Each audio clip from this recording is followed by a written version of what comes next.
question. LA County has been in full lockdown, a very strict lockdown, for more than a month. But a new study by USC, University of Southern California, suggests that 2.8 to 5.6% of the county already has had the virus. They tested positive for the antibodies. What does this mean? Well, it suggests that more than 400,000 people in LA County have been affected. Total number of confirmed cases, 8,000.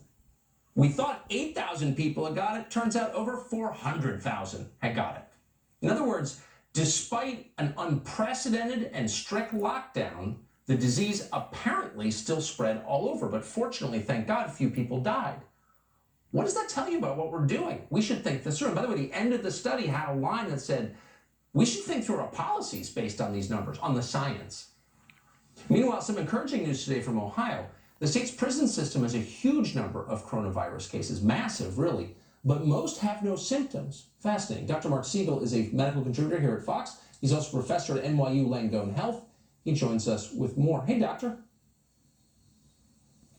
Hi, Tucker. As you just mentioned, in Los Angeles County, we know about 8,000 cases and 600 deaths.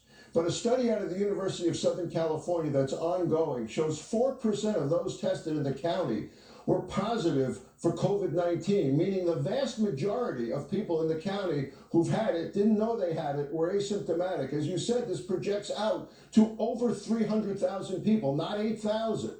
So in other words, there are silent spreaders in the county. And in other words, the death rate is much, much lower than we've been talking about. If you think about all these asymptomatic cases versus the tragic 600 that passed away. Now in Heinsberg, Germany, they've tested the town and they found that 14% of those tested, that's right, 14% already have antibodies to COVID-19. To develop herd immunity where it slows the spread dramatically, it's got to go over 50%. But we're already on the road to that. And in Ohio, at the correctional facility that you were talking about, 1,800 out of 2,500 inmates tested positive, but only 105 had symptoms. So what are we talking about here? We're talking about a virus that for most cases is dramatically mild. We're talking about a lower fatality rate than we thought. And we're talking about the tremendous need, Tucker, for antibodies to figure out who has it, who might be immune, who can re-enter society. Now, luckily, your next guest, Dr. Sims from Beaumont Hospital, which your producer Charlie and I know well, we love this hospital in Michigan. He's doing the largest study of serologies, of antibodies, to see who has it, who's gotten over it, who's been exposed to it. But the missing piece here is going to be who is immune to it.